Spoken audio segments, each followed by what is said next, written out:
Primera de Corintios, honestamente, es un libro controversial. Es un libro polémico. Es una carta escrita por Pablo a la iglesia en Corinto. Y quiero hablarte acerca como a forma de introducción, de algunos detalles, algunas cositas que creo que serían beneficiosos conocer. Ahora, es un poco controversial porque los temas a tratar aquí son un poco delicados, ¿sí? Y uno puede preguntarse, o sea, como pastor, de repente es como, ¿quién en su sano juicio quisiera enseñar Primera de Corintios? Porque los temas son fuertes. Entonces, de alguna manera el Señor estaba poniendo eso en mi corazón para esa temporada de la iglesia. Y es la palabra de Dios, así que sea lo que sea, que venga lo que venga. Entonces vamos a estudiar juntos esta carta, esta epístola. Nos va a tomar algo de 3 meses más o menos. Que empezamos el día de hoy. Yo te animaría en este tiempo que puedas comprometerte, ya que estás aquí en este día tan especial, a regresar las próximas semanas, para que no te pierdas de esta serie de estudios los domingos en el libro de Primera de Corintios. Va a estar increíble. Hay muchísimo contenido, muchísima enseñanza, muchísima doctrina, instrucción, corrección. Es una carta que lo tiene todo. Y vamos a verlo mientras lo estudiamos juntos. Pero el título para esta serie de 3 meses aproximadamente a través del libro de Primera de Corintios es la frase más alto. ¿Puedes decir conmigo más alto? Más alto. Y le puse así a esta serie porque dentro de todos los problemas que hay y todas las cosas que se tratan en esta carta, Pablo tiene la intención de decirle a los creyentes que Dios nos ha llamado a vivir en un nivel más alto. Que la vida cristiana es una vida más alta, es una vida superior en estándar, en autoridad, en práctica, en amor, en compañerismo, en respeto, en honra, en orden. Es una vida totalmente diferente, la vida del creyente. Y este es en realidad el mensaje principal de la carta de Pablo a Corintios, aquí esta primera carta de Pablo a los Corintios. Dentro de todos los problemas y las disyuntivas y las cosas que van a encontrar, que Pablo va a tratar a través de esta carta, quiero que mantengas en mente, y por eso le puse este nombre a la serie, para que mantengas en mente esto, que la idea es que los creyentes entendamos que hemos sido llamados a ir más alto, a que nuestra experiencia cristiana sea elevada. Entonces, mi oración durante esta temporada es que seamos retados y animados a llevar nuestra vida cristiana a nuevas alturas. Amén. Más tiempos de intimidad con Jesús, más de su Espíritu trabajando en nosotros, más de su palabra en nuestro corazón, transformando la manera como vivimos, cómo adoramos y cómo nos relacionamos con los demás. Esa es mi oración para ti en esta temporada a través de Primera de Corintios. Entonces, el título para nuestro estudio del día de hoy es una sola palabra, es la palabra unidad. En esta primera parte del capítulo 1, si estás tomando apuntes, puedes ir apuntando este título para hoy, es unidad. Y mientras hacemos eso, ¿qué tal si nos dirigimos en oración al Señor brevemente antes de leer la palabra? Señor, gracias por el día de hoy y por darnos la oportunidad de estudiar juntos tu palabra, Señor. En este día especial también queremos reconocer que tú eres nuestro ejemplo, que tú eres nuestro Señor, el centro de nuestra adoración. Señor Jesús, estamos tan agradecidos contigo por la gracia que nos has dado, Señor, de poder estar aquí hoy y de poder tener este acceso a no solamente tu palabra y a este libro que vamos a estudiar, pero a tu presencia misma, Señor. Mientras leemos, sabemos que estamos conectando con tu corazón y con tu espíritu. Y por eso te pedimos que nos hables, que nos des convicción y que podamos salir de este estudio diferentes, transformados renovados en nuestra mente, animados y retados a la vida que nos has llamado, Señor. Llénanos de tu Espíritu en el nombre de Jesús. Amén.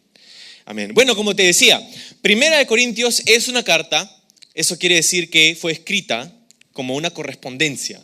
La palabra epístola es una palabra un poco elegante para simplemente hablar de algo como una carta, como un correo electrónico, vamos a decir. El día de hoy sería el equivalente a un email, a un correo electrónico, ¿no? Una carta, una epístola. Fue escrita, Primera de Corintios fue escrita por el apóstol Pablo. El apóstol Pablo, este gran autor misionero, el que escribe una tercera parte del Nuevo Testamento, él escribe esta carta a la iglesia, en otras palabras, a los creyentes que vivían en la ciudad de Corinto, ¿sí? Y Pablo, si vamos a tener algunos detalles, por ejemplo, Pablo es quien funda esta iglesia. Tú sabes que Pablo tuvo varios viajes misioneros y en su segundo viaje misionero llegó, después de pasar de la ciudad de Atenas, llegó a la ciudad de Corinto. Y en esta ciudad conversó con personas acerca del Evangelio, como era su costumbre, y algunos se convirtieron y dio inicio a esta iglesia aquí en la ciudad de Corinto. Él pasa 1 año y medio con ellos en ese segundo viaje misionero. Lo que era fuera de la norma para Pablo, usualmente pasaría días o semanas a lo mucho en un solo lugar, mientras que establecía una obra nueva, una nueva iglesia.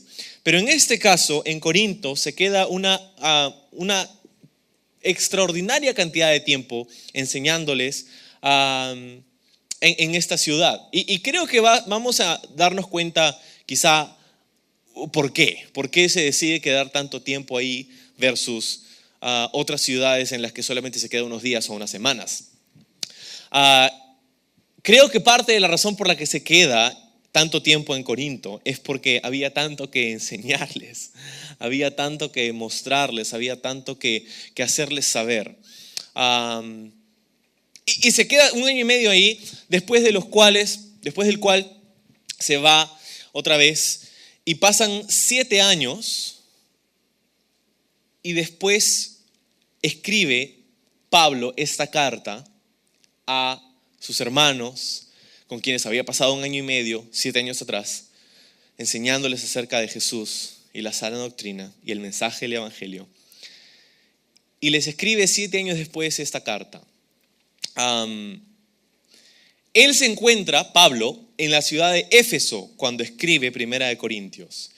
Y lo que parece que ha sucedido a lo largo de este tiempo es que mientras que Pablo estuvo ausente, hubieron una serie de problemas, una serie de confusiones, una serie de errores que la iglesia cometió y preguntas que tenían.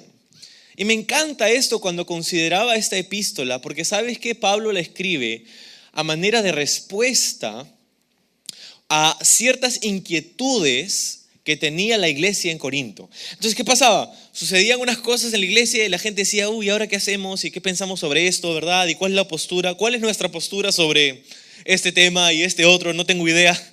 Sé que soy parte de la iglesia, pero no sé qué pensamos, ¿no?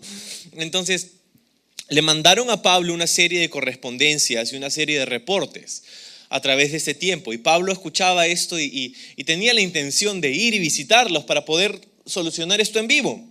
Pero no podía, ¿sí? No podía por ciertas circunstancias que no le permitían ir inmediatamente. Entonces, ¿qué decide hacer? Escribir una carta.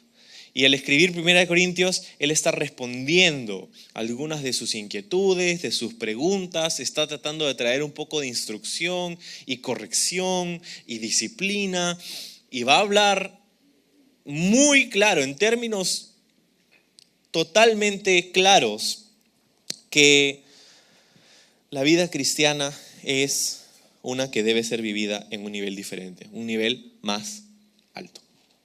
Así que vamos a leer el primer verso. Dice esto: yo, Pablo, elegido por la voluntad de Dios para ser un apóstol de Cristo Jesús, escribo esta carta junto con nuestro hermano Sóstenes. ¿Ok? Entonces, aquí está como que la presentación. Y esta era la forma usual de presentarse en una carta. Si era algo común presentarse de esta manera. Yo, Pablo, y es el autor, elegido por la voluntad de Dios para ser un apóstol de Cristo Jesús. Ahora, una diferencia entre la forma de componer una carta en esos días era que, o sea, hoy día nosotros firmamos con nuestro nombre una carta, una correspondencia al final del documento, ¿no? Nosotros ponemos nuestro nombre al final, ¿no? Seguimos atentamente, ¿no? Y ponemos nuestra firma, nuestra huella digital, nuestros sellos, ¿no? Al final de la correspondencia. No era el caso de la correspondencia en el mundo antiguo, porque acuérdate que esta era escrita en una serie de pergaminos, de rollos. Entonces, hubiera sido muy difícil y muy tedioso poner tu nombre al final, ¿no? Porque tenías que abrir la carta y ¿quién es? Se tenías que abrir hasta el final para ver de quién era la carta. Entonces, ¿qué pasaba? En esos días se ponía el nombre primero para que apenas abrías la carta podías ver, yo Pablo, ya, ok. Entonces era una forma de cortesía, era una forma de extender esa facilidad al lector. Por esa razón se presenta Pablo de esa manera. Yo, Pablo, elegido por la voluntad de Dios para ser un apóstol de Cristo Jesús, escribo esta carta junto con nuestro hermano Sóstenes. Ahora, un par de cositas sobre su identificación, ¿no? Dice, yo, Pablo, elegido, algunas otras traducciones dicen llamado por la voluntad de Dios para ser un apóstol de Cristo Jesús. Es interesante esto, que Pablo se identifica, porque acuérdate que en otras cartas Pablo se identifica como un siervo, por ejemplo, como un esclavo de Jesucristo. Se identifica con otros títulos, con otros adjetivos, ¿no? Yo soy un esclavo por voluntad propia, ¿no? Soy un siervo, un colaborador. Hay varios otros títulos con los que Pablo se identifica, pero en este caso dice, yo he sido llamado, elegido por Dios para ser un apóstol. O sea, suena grande esto, ¿no? Suena, wow, ok, sí. Porque ¿qué significa apóstol? Literalmente significa un enviado, pero no solo un enviado, sino un enviado especial. La idea detrás de la palabra apóstol es un embajador. Es alguien que es enviado en representación de, alguien que es enviado con un propósito especial, con un mensaje especial. Ese es un apóstol, ¿sí? Entonces, Pablo afirma en esta presentación suya su autoridad apostólica. Lo que es curioso, ¿por qué Pablo tendría que hacer esto? ¿Por qué? Porque como veremos más adelante, una de las tendencias de la iglesia en Corinto fue buscar la validación a través de la autoridad humana. Entonces la gente pensaba, ya, ¿y tú eres apóstol? ¿Y quién te ha discipulado a ti? ¿En qué universidad, en qué seminario has estudiado? ¿Quiénes son tus amigos? ¿Cuál es tu conexión con Jesús? Entonces, en esta iglesia había la tendencia de validar a una persona por su nivel de autoridad. Entonces buscaban las credenciales de Pablo. Ahora, como tú y yo sabemos, Pablo, pues él no tenía unas credenciales, tenía credenciales impresionantes, pero no tanto con la iglesia. De hecho, era todo lo contrario, ¿no?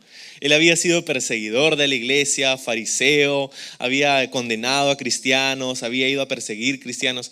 Es más, cuando más adelante él va a hablar acerca de su experiencia de conversión y va a decir, por último, como un bebé no deseado, dice Pablo, Cristo se me apareció y me llamó a mí, ¿no? Como el último de los últimos, ¿no? Y entonces esto era algo que la gente había cuestionado. Imagínate esto. La gente en la iglesia escuchaba lo que Pablo decía. Pablo había estado 1 año y medio con ellos, pero Pablo se fue después. Y todo ese tiempo después la gente preguntó, oye, ya, sí, bacán lo que dice Pablo, ¿no? Pero, ¿y él quién es? ¿Él quién es para decirnos acá qué hacer, cómo pensar, cómo comportarnos? ¿Quién es él? Entonces, había este cuestionamiento sobre la autoridad y la validez del apostolado de Pablo. Por esa razón, Pablo empieza la carta diciendo: yo no he sido enviado por ningún hombre. Yo no he sido escogido por Pedro, ni por Juan, ni por el resto de los apóstoles, de los discípulos de Jesús. Dice: yo he sido escogido por Dios mismo y he sido enviado por Dios mismo. Y tiene toda la razón. O sea, yo pienso que si hubiera sido casi cualquier otra persona, si esto hubiera sido dicho por uno de nosotros, creo que estaríamos cometiendo un grosero pecado. Yo enviado por la voluntad de Dios para ser apóstol, ¿no? O sea, yo creo que ninguno de nosotros puede decir eso. Pero Pablo sí lo podía decir, sin cometer el pecado de la vanagloria y el orgullo. ¿Por qué? Porque si lees Hechos 9, fue Jesús quien lo salvó, quien lo encontró en el camino a Damasco, quien cambió sus planes, quien le dijo: ¿por qué me persigues? Quien le dijo: ahora vas a ser un instrumento en mis manos, ahora yo quiero usarte para predicar a los gentiles. Es Jesús, literalmente Jesús, quien lo envía a esta tarea. Entonces, cuando Pablo dice: yo soy un apóstol de Jesucristo, enviado y escogido por Él mismo, tiene toda la razón, porque esa era su experiencia, eso es lo que había sucedido literalmente con él. Entonces, y creo que hay una lección para nosotros ahí, porque muchas veces intentamos encontrar nuestra validez, o sea, buscamos ser validados por diferentes cosas. Buscamos ser validados por nuestro título, por nuestra carrera, por nuestros talentos, por nuestra experiencia, por las cosas que hemos logrado o alcanzado, por cómo nos conoce la gente.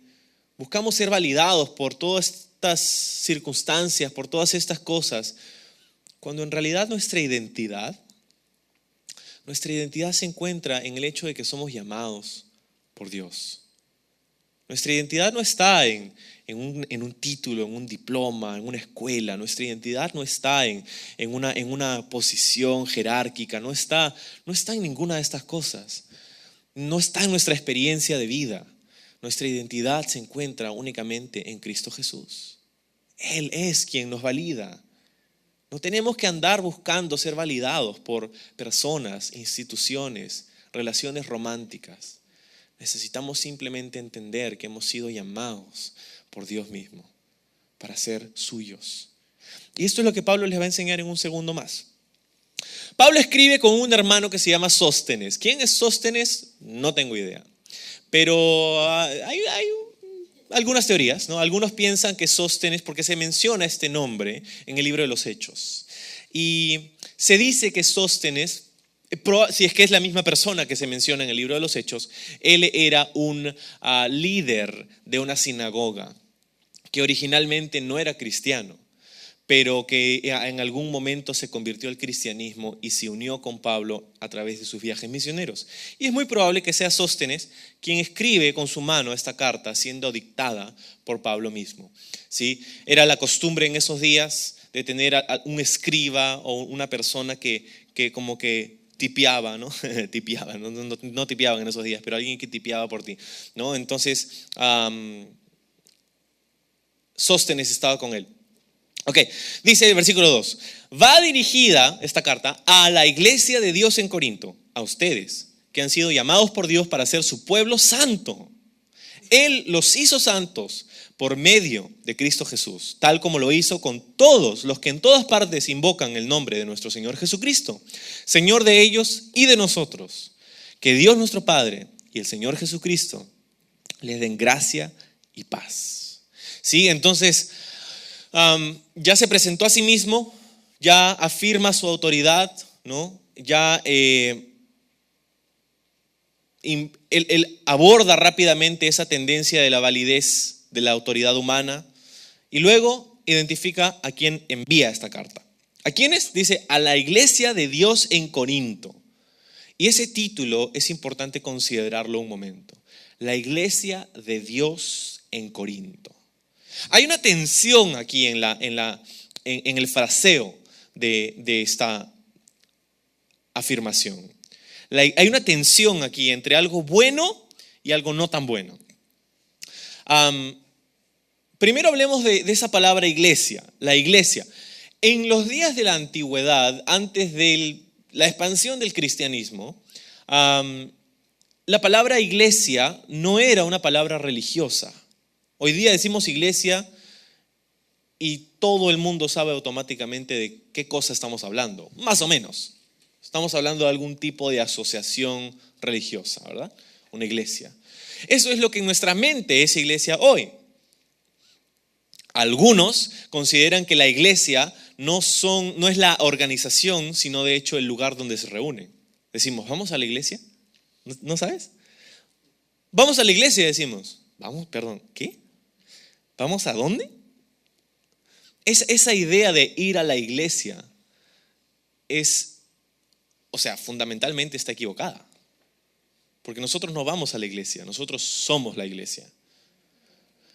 Entonces, originalmente esta palabra eclesía, que es la palabra en griego, se usaba para hablar acerca de una asamblea, que es lo que literalmente significa la palabra eclesía, significa asamblea. Esta palabra asamblea se utiliza en términos legales el día de hoy, por ejemplo, cuando hablas de una asociación, ¿no? Las asociaciones tienen asambleas ordinarias, asambleas extraordinarias, ¿no? Que son la reunión de sus constituyentes, ¿no? Esa es una asamblea. Hay una asamblea también en términos civiles, ¿no? Cuando se habla de una ciudad, cuando hay una asamblea de los ciudadanos, cuando hay una reunión para decidir asuntos importantes. Entonces, el concepto de iglesia no era vamos a la iglesia a cantar los cánticos gregorianos, ¿no? Eso no era lo que tenían en mente cuando decían esta palabra. Simplemente está refiriéndose Pablo a la congregación, a la reunión, al cuerpo de personas que conformaban esta organización, que es la iglesia. La iglesia. Ahora, dice la iglesia, pero también se la adjudica a alguien. La iglesia de Dios. La iglesia de Dios. Y aquí hay algo súper importante. La iglesia no es ni mía, ni de la denominación, ni el nombre, ni del obispo, ni el arzobispo, ni del papa tal. La iglesia es de Dios. Es importante saber eso. Nosotros somos una organización gobernada por Dios mismo. Somos su iglesia, la iglesia de Dios. Y luego dice la iglesia de Dios ¿en dónde? Ayúdame. En la ciudad de Corinto. Corinto. Quiero hablarte un ratito de Corinto, porque es importante que conozcamos algunos detalles de esta ciudad. Era una ciudad muy importante en los días en el mundo antiguo. Era una ciudad muy grande, era una ciudad próspera, una ciudad donde habían recursos, era una ciudad de comercio, de negocios, de deportes y de adoración a dioses paganos. ¿Sí? Era una ciudad próspera, creciente, era el centro de mucha cultura. Era muy interesante. Corinto se conocía por ciertas cosas. Geográficamente, la ciudad de Corinto se encuentra en lo que llamamos un istmo. Un istmo. Un istmo es una porción de tierra que conecta dos cuerpos de agua, vamos a decir, ¿no? Es como, no sé, pero es un istmo, ¿no? Entonces conecta un cuerpo de agua con otro cuerpo de agua. Eso es lo que es la ciudad de Corinto.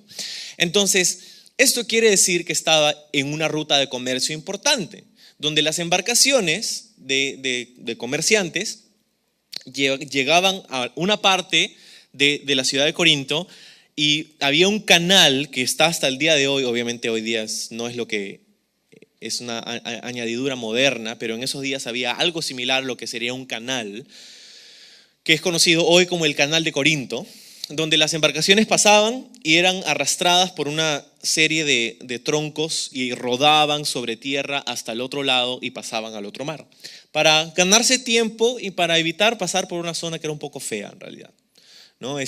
Para darse la vuelta.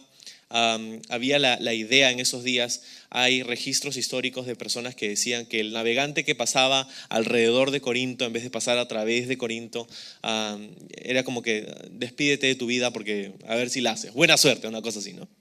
Entonces era muy común que las embarcaciones pasaran de esta manera a través de Corinto, y eso hacía que esta ciudad tuviera un importante lugar y posicionamiento de comercio, ¿sí? De negocios.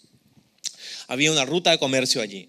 Otra cosa que pasaba allí es que había en Corinto una celebración olímpica, atlética. Era una competencia de deportes muy similar en escala y naturaleza a los Juegos Olímpicos, ¿sí? Los Juegos Olímpicos vienen de esta cultura griega, ¿verdad? Ahora, en Corinto se celebraban una competencia que se llamaba los Juegos del Istmo. No los Juegos del Hambre, los Juegos del Istmo. Y se celebraba cada 2 años. Era una competencia muy popular de diversos deportes y diversas competencias atléticas, ¿sí? Era muy, muy interesante. Entonces, era un lugar de deporte, de entretenimiento, de comercio, de negocios.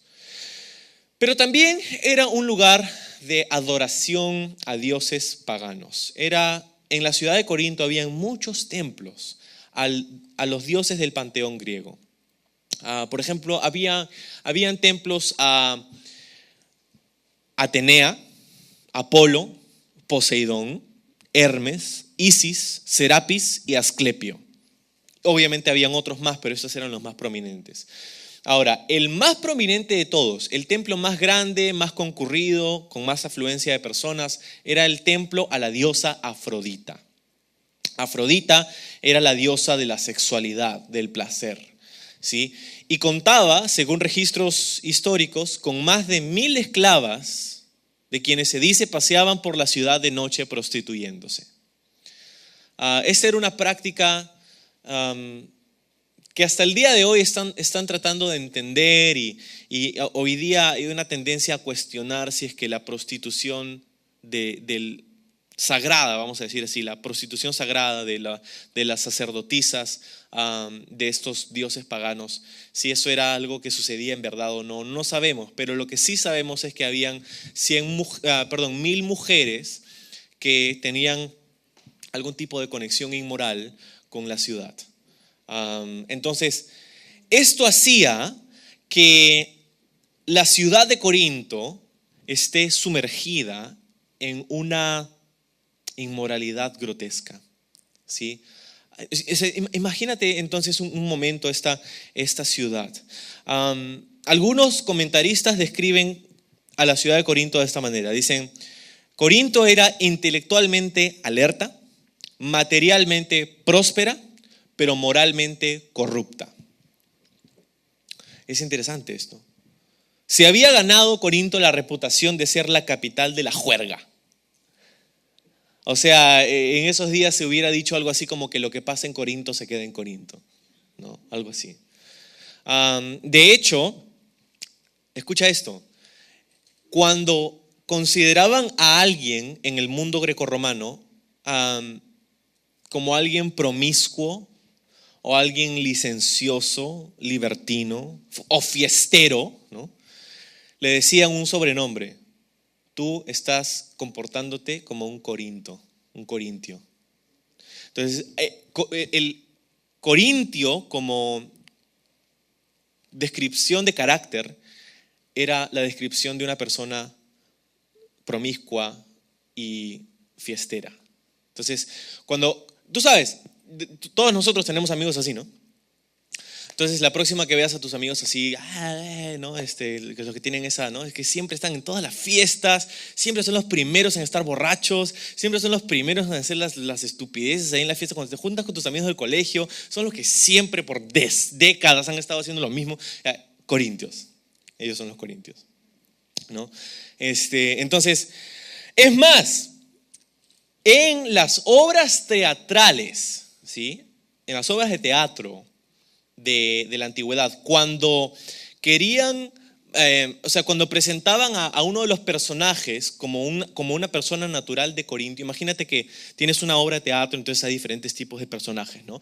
Entonces, uno de los personajes es una persona natural de la ciudad de Corinto. Siempre que había una obra teatral donde uno de los personajes era representado como alguien de Corinto, era representado como alguien borracho. Siempre los actores de Corinto salían como, oye, ¿cómo se llama? Era siempre la representación, porque esa era la reputación que se había ganado la ciudad. Entonces, poniendo todas estas piezas juntas, puedes darte cuenta que esta era una ciudad interesante. Yo diría que no es una ciudad muy diferente a la nuestra, a Lima. Una ciudad donde hay cultura, donde hay negocios crecientes, donde hay un empuje a la prosperidad y a salir adelante, donde hay mucha idolatría, donde hay mucha inmoralidad, donde miles de personas viven para el fin de semana y no para ir a la iglesia, si sabes a lo que me refiero. Entonces, es interesante que en una ciudad como esta, inmoral y oscura en carácter, hubiera una iglesia. Dice, a la iglesia de Dios en Corinto. Y esa es la tensión de la que estaba hablando al inicio, ¿no? La iglesia de Dios en Corinto. Esa es una tensión muy interesante, ¿no? Y, hay un punto importante aquí, porque a mí me sorprende que hubiera una iglesia en Corinto, un lugar de lascivia e inmoralidad, un lugar de comercio y riqueza, un lugar de entretenimiento y placeres. Pablo dice, puede que vivas aquí en Corinto, pero eres de Dios. Tú eres de Dios. Y aquí radica el tratado principal de la carta. Escucha esto. Esas son las cosas más importantes de esta carta que Pablo va a compartir con los creyentes aquí. Pablo está tratando de decirles lo siguiente: tu cultura no te conforma y tu pasado no te condena. Tú has sido hecho santo por Jesús. Es que increíble que en una ciudad como esta hubiera un grupo de personas que han sido llamadas de ese lugar a ser parte de la iglesia, a ser parte del cuerpo de Cristo Jesús. ¿Ok? No solamente eso, sino que en el pasaje dice que, en el versículo 2, dice, tal como hizo con todos los que en todas partes invocan el nombre de nuestro Señor Jesús. Señor de ellos y de nosotros, dice al final del verso 2. Pablo quería que sepan que ellos formaban parte de un movimiento más grande. Dice, no solamente ustedes que están en Corinto, sino que como ustedes, en muchas partes del mundo hay personas que también forman parte de este cuerpo. Y aquí está el concepto de esta iglesia universal, ¿sí? Porque, ¿te acuerdas el título de nuestro estudio de hoy? Se llama Unidad. Y lo que Pablo va a exhortar y animar a los creyentes es a pelear en contra de la división. Había mucha división en la iglesia en esos días, como la hay el día de hoy. Mucha división entre yo creo esto, yo creo el otro, tú eres así, tú eres así. Vamos a seguir leyendo. Dice esto: siempre doy gracias a mi Dios por ustedes y por los dones inmerecidos que les dio ahora que pertenecen a Cristo Jesús. Por medio de Él, Dios ha enriquecido la iglesia de ustedes en todo sentido, con toda elocuencia y todo el conocimiento que tienen.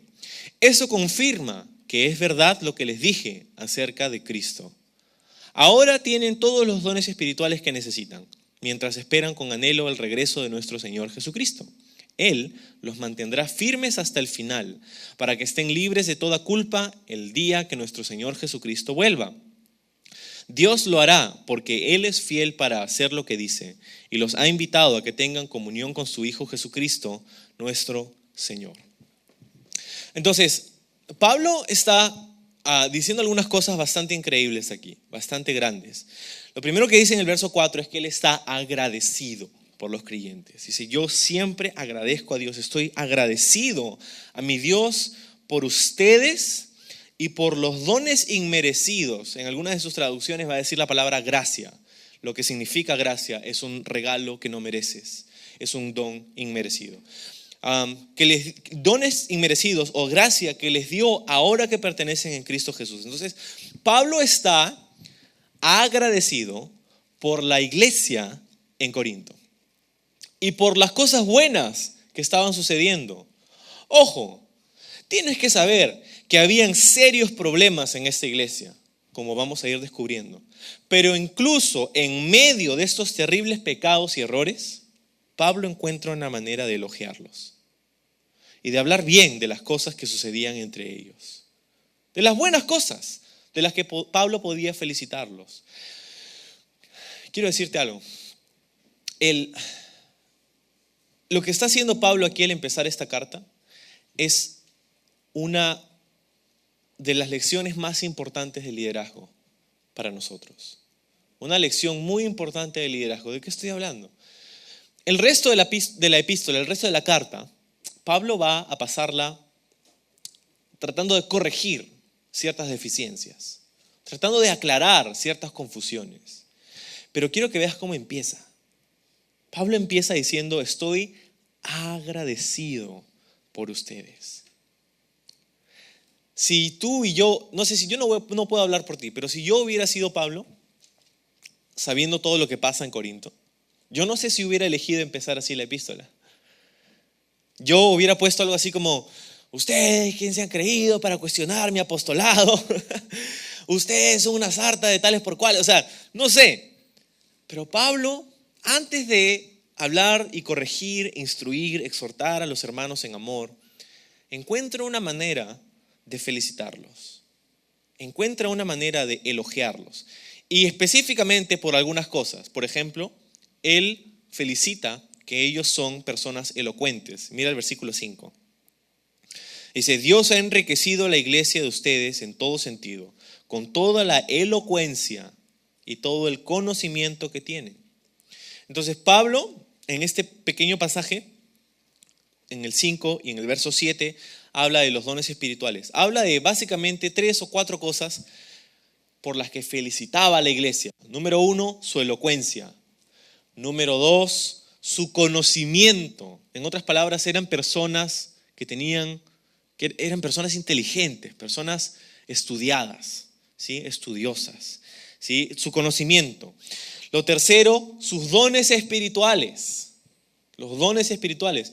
Era una iglesia, escucha, era una iglesia que se movía en dones espirituales, que había un mover sobrenatural dentro de la iglesia. No sabemos exactamente cuáles, pero podemos tener una idea. Estaban hablando en lenguas, estaban profetizando, estaban viendo señales, prodigios, milagros. Imagínate. Y lo cuarto que elogia en el pasaje, aparte de su elocuencia, su inteligencia, los dones espirituales que abundaban en la iglesia, era su anhelo por ver a Jesús regresar, su anhelo por el retorno de Jesucristo, ¿sí? Entonces todas estas cosas son cosas que nosotros deseamos, ¿no? O sea, ¿quién no va a querer tener personas elocuentes en la iglesia que compartan con elocuencia el mensaje de Jesucristo? ¿Quién no va a desear tener una iglesia con conocimiento, verdad? Sin conocimiento el pueblo se desvía, sin visión, dice, el pueblo se desvía. No, mi pueblo perece por falta de entendimiento, de conocimiento, dice la palabra de Dios. Entonces, ¿quién no desea tener una iglesia donde un gran porcentaje de los que asisten y los que son parte de la iglesia han pasado, por ejemplo, por su instituto bíblico? ¿Quién no desea eso? ¿Quién no desea los dones espirituales? ¿Quién no desea más palabras de profecía? ¿Quién no desea más sanidades? ¿Quién no desea ver milagros? ¿Quién no desea moverse en este plano sobrenatural como iglesia? Deseamos eso. Finalmente, ¿quién no desea tener una iglesia donde las personas que la conforman están anhelando, están esperando con mucha expectativa y anhelo el regreso de Jesús. ¿Quién no desea una iglesia así? Y Pablo los felicita por esto. Los felicita por esto. ¿Ok? Pero quiero hablarte de algo muy importante, porque Pablo va a enfocarse en algunas cosas negativas más adelante. Pero él se asegura de enfocarse primero en las cosas positivas, primero en las cosas que puede felicitar, que puede elogiar, complementar de ellos. ¿Por qué esta es una lección para nosotros? ¿Por qué? Porque tú, así no lo creas, tienes personas sobre las cuales ejerces influencia. Puede ser una persona, pueden ser 1000 personas, pero tienes personas sobre las cuales ejerces influencia. Los miembros de tu familia, si eres padre, si eres esposo, si eres jefe en algún grado en tu trabajo, tienes un nivel de influencia con otras personas. ¿Y sabes qué? Vamos a hablar de un caso específico. Muchos padres, por ejemplo. Padres o madres, ya que estamos hablando en el Día de la Madre. Muchos padres o madres y madres solo hablan con sus hijos de las cosas negativas. Los únicos momentos donde hablan con sus hijos, donde tienen una conversación con sus hijos, es cuando tienen que decirles que están haciendo algo mal. Aparte de eso, no hay más comunicación. Son solo instrucciones. Haz esto, haz lo otro. Y el único momento donde hablan con sus hijos, donde conectan con sus corazones, es cuando tienen que decirles, ¿sabes qué? Estás haciendo esto mal. Si tú como padre haces eso, no tienes idea del daño que estás haciéndole a tus hijos. Vas a hacer que ellos se cierren y se alejen. Ahora, es necesario instruir, es necesario traer corrección cuando hay algo deficiente, pero también es necesario ser agradecido y elogiar las buenas cualidades de los demás. Los que son esposos, padres, jefes en especial.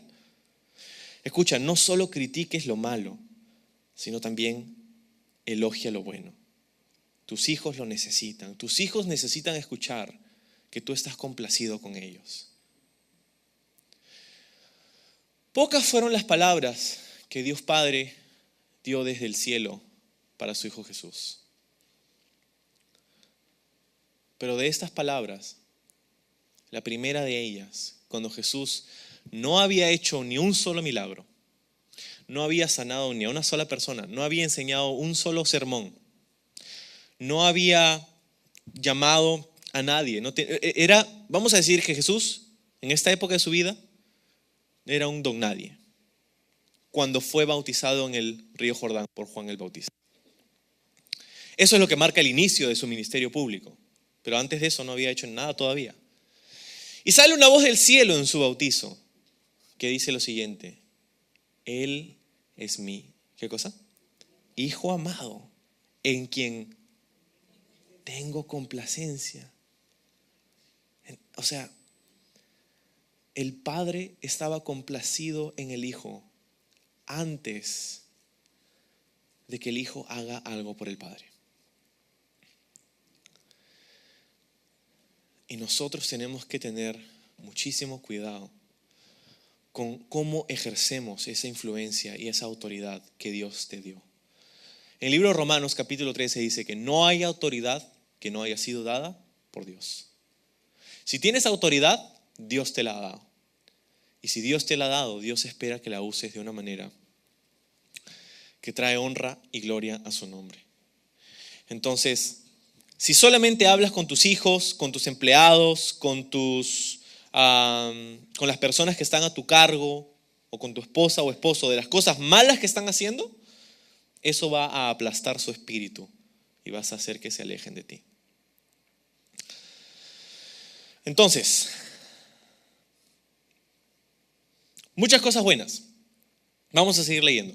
Amados hermanos, les ruego por la autoridad de nuestro Señor Jesucristo, en el verso 10, que vivan en armonía los unos con los otros, que no haya divisiones en la iglesia.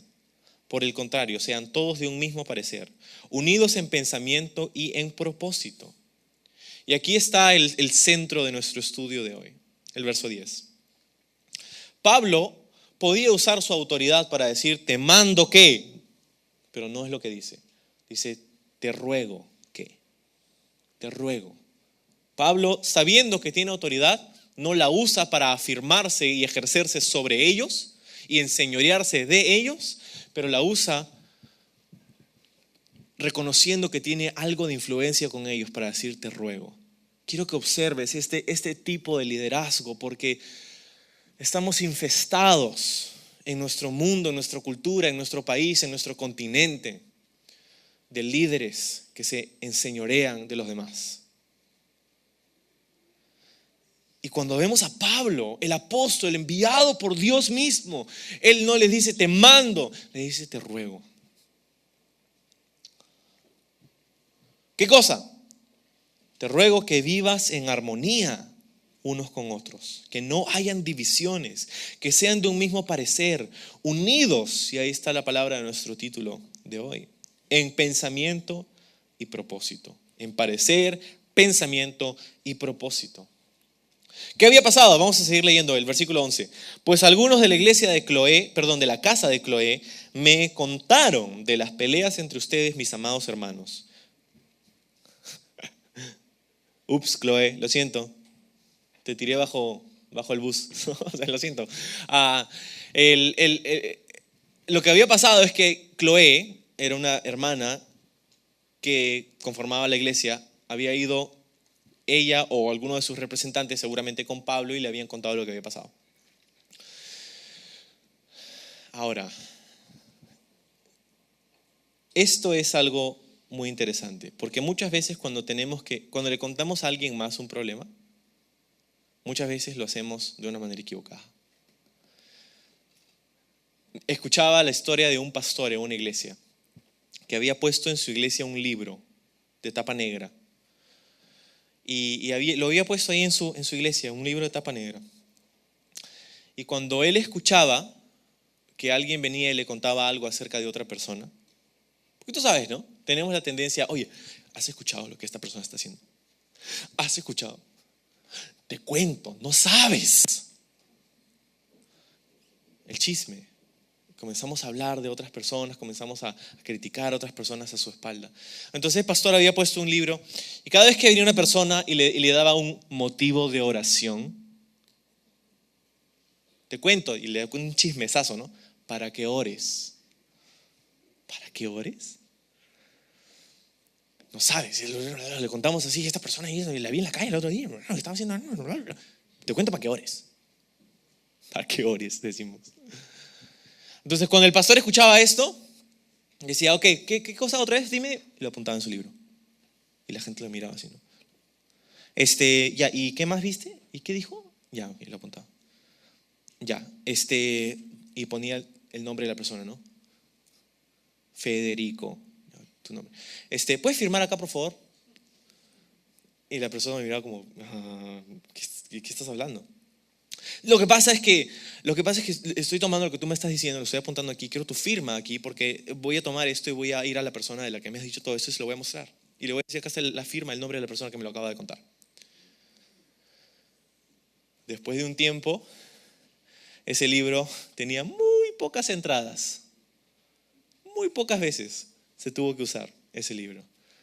¿Por qué? Porque muchas veces nos sentimos empoderados por el anonimato. Nos sentimos llenos de coraje detrás de un teclado. Nos sentimos que tenemos una tendencia a criticar a los demás cuando lo podemos hacer detrás de una cortina. ¿Sí? Y tenemos que tener cuidado con esto.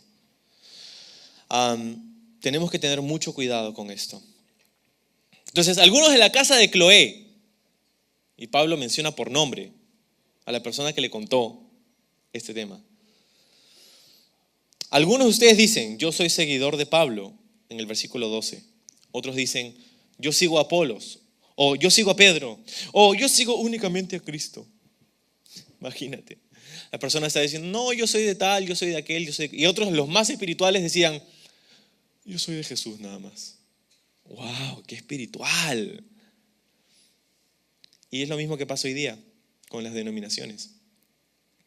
Yo soy presbiteriano, yo soy anglicano, yo soy pentecostal, yo soy Asamblea de Dios, yo soy, y decimos, yo soy no denominacional, yo estoy con Jesús nomás. Wow. Mira el 13. ¿Acaso Cristo está dividido en facciones? ¿Fui yo, Pablo, crucificado por ustedes? ¿Fue alguno de ustedes bautizado en el nombre de Pablo? Por supuesto que no. Agradezco a Dios que no bauticé a ninguno de ustedes, excepto a Crispo y Gayo, porque ahora nadie puede decir que fue bautizado por mí o en mi nombre. Sí, dice el verso 16. También bauticé a los de la casa de Estéfanas, pero no recuerdo haber bautizado a nadie más.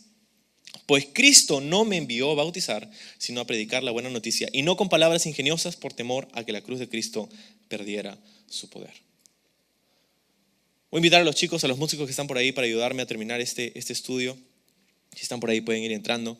Pero quiero decirte esto. ¿Cómo puede Pablo decir que Dios no lo envió a bautizar? ¿No es esta una parte fundamental de la gran comisión? Hacer discípulos y bautizarlos en el nombre del Padre, el Hijo y el Espíritu Santo. Pablo está diciendo, qué bueno que no bauticé a muchos de ustedes. Es más, ni me acuerdo a quién bauticé. Restándole una importante relevancia al tema del bautizo. Ahora, no es que el bautizo no sea importante. El bautizo es muy importante, ¿sí? Es más, el bautizo es uno de los primeros pasos de obediencia de una persona que se convierte a Cristo Jesús. Una persona cuando se convertía, inmediatamente era como, ok, tengo que bautizarme. Y se bautizaban al toque, inmediato. Era como, no lo pensabas, ¿no? Entonces, no es que el bautizo no es importante en los ojos de Pablo, sino es que lo que Pablo está diciendo es que el bautizo no es lo que hace la obra. El bautizo es una señal nada más. Cristo no me envió a hacer señales. Cristo me envió a predicar acerca de Él, las buenas noticias. Para que lo entendamos de otra manera, piensa en el matrimonio. Yo soy una persona casada, felizmente casada, con mi esposa. Este año cumplimos 8 años de casados. Y tengo un anillo, ¿verdad? Ahora, este anillo, este aro, representa este pacto que he hecho con ella, con mi esposa. Pero el hecho de que yo tenga o no este anillo no me hace más ni menos casado. Si yo pongo el anillo aquí en la mesa, ¡ya no estoy casado! No, sigo casado. Solamente que este símbolo es un recordatorio, es una ayuda a memoria, es un recordatorio perenne del pacto que he hecho. Y cada vez que toco algo, cada vez que paso mi dedo pulgar por mi mano, cada vez que hago algo con mis manos, soy recordado de este pacto que he hecho en el altar delante de Dios con mi esposa. El anillo no es nada. El pacto lo es todo. El compromiso, el matrimonio, esos votos, eso es lo que hace la diferencia. De la misma manera con Jesús. El bautizo es el anillo, es la señal, es la representación externa de la verdad interna, del pacto que Jesús ha hecho con nosotros. Y eso es lo que Pablo quería que ellos sepan. No que tal persona te bautizó y yo, porque me bautizó Pedro y Apolo. O sea, estás perdiendo totalmente el punto. El punto principal no es que has sido por una persona o por otra, o porque fuiste al río Jordán o no. El punto es que Jesucristo murió por tus pecados, y eso te hace santo cuando tú vienes en arrepentimiento a Él y confiesas tus pecados y le dices: Señor, gracias por haber muerto en la cruz por mí. Ese es el punto. Y cuando Jesús es declarado tu Señor y Salvador por ti mismo, eso hace que tú formes parte de una nueva familia que se llama la iglesia. Entonces, el punto de la unidad es que, ¿qué nos une como iglesia? No es que hemos sido bautizados por él o por aquel, o que somos de esta denominación o de la otra denominación. Lo que nos une es el señorío de Jesucristo. Y mientras más espirituales seamos, menos divisivos seremos. Porque hay una sola iglesia en el mundo, la iglesia de Jesús. Con varios sabores, con varios colores, con varias diversas formas y métodos. Pero hay una sola iglesia y la conformamos todos aquellos que hemos puesto nuestra fe en Jesucristo como nuestro único Señor y Salvador, como el Hijo de Dios que murió en la cruz